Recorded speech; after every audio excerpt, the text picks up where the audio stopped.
Imagine you're standing in a store in 2026, looking at a PS5 on one side and an Xbox Series X on the other, and the real question in your head isn't which console looks prettier, it's which subscription is actually worth your money this year, PS Plus or Xbox Game Pass.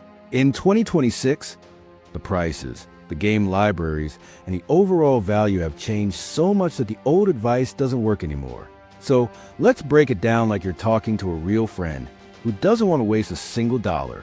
PlayStation Plus now comes in 3 tiers: Essential, Extra, and Premium.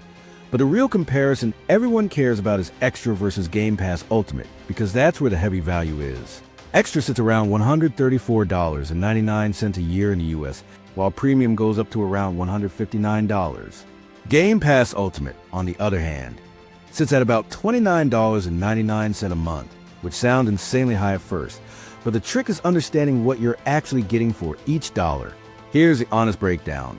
PS Plus is built for the player who loves long, narrative-driven exclusives like Spider-Man 2, God of War Ragnarok, Ghost of Tsushima, The Last of Us Part 1 and 2, games you finish and remember for years. The PS Plus Extra catalog in 2026 is stacked with polished single-player hits.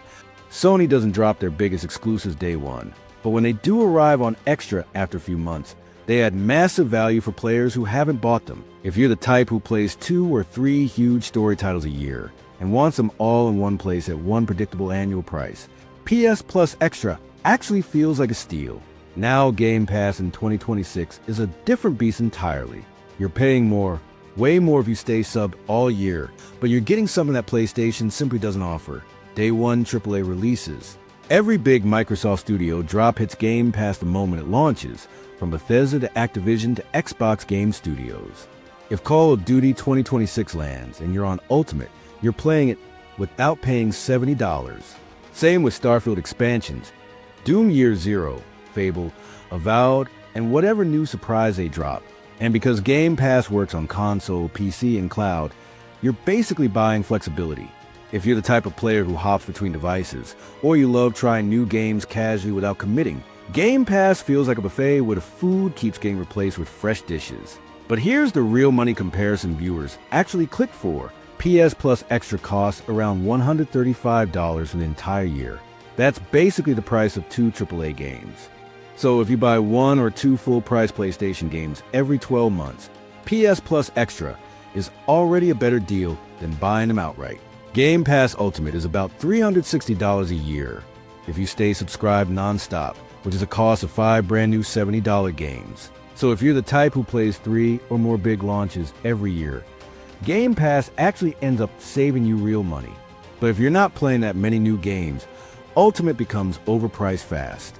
And that is a mistake most people make. They pay for the expensive tier every month, even when they don't need it. The smartest players use Game Pass tactically. They only activate Ultimate during months when huge Day 1 games drop. 1 month for a Call of Duty launch, 1 month for a Bethesda game, 1 month when a new Fable hits.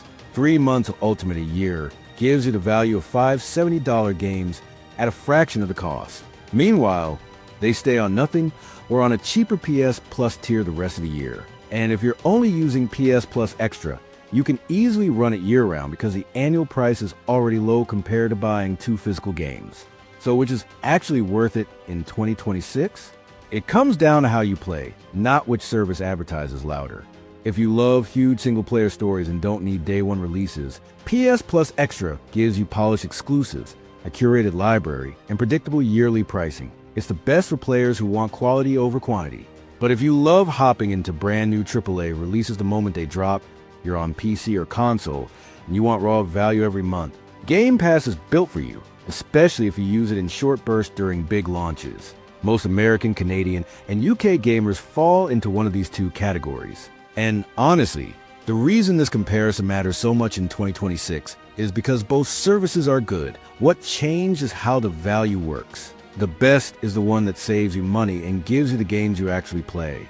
If you want the simplest real-world rule to end this, if you play more than 3 new AAA games a year, Game Pass wins. If you play fewer than 3 but love cinematic exclusives, PS Plus wins. And if you switch intelligently between both throughout the year, you can beat the system and get the best of both platforms without paying the full price of either one.